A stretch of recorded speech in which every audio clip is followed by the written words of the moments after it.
என்னோட இது டைப்பர் பேக்கா? அப்பா ஏன்ப்பா இப்படி பண்ணுறீங்க? மேலே எடுக்குங்கப்பா. முடியாது, தூக்கி போட்டுருவேன் நான். போடா போடா போடா, இதை எடுத்துகிட்டு வா, அதை எடுத்துகிட்டு வா. அது ஒரு 2.5 கிலோ 2 கிலோ இருக்கும். அது இவனை கண்ட்ரோலே பண்ண முடியலையா, சரி இவனை கொஞ்ச நாள் டயர்டாகலாம் அப்படின்னு சொல்லிவிட்டு இந்த மாதிரி அவன் போட்டு அவன் உயிர் எடுத்தாச்சு. ஆனால் ஹி வாஸ் ஜஸ்ட் என்ஜாயிங். அதை பண்ணுறதில்ல. இந்த சின்ன வயசில் அவங்க எவ்வளோ எனர்ஜெட்டிக்காக இருக்காங்க. 30 வயசில் நம்மளால் இதை செய்யணும்னா 4 தடவை செஞ்சதுக்கப்புறம் அப்படி டயர்டாகிடும் அப்படின்னு நான்.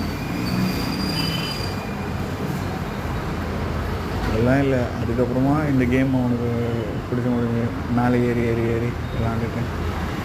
எப்படி இருந்தாலும் இந்த வீடியோ எடுக்கிறதுக்கு முன்னாடி ஒரு 40 தடவை அவன் நான் கீழேருந்து மேலே, மேலேருந்து கீழே போகிறேன்.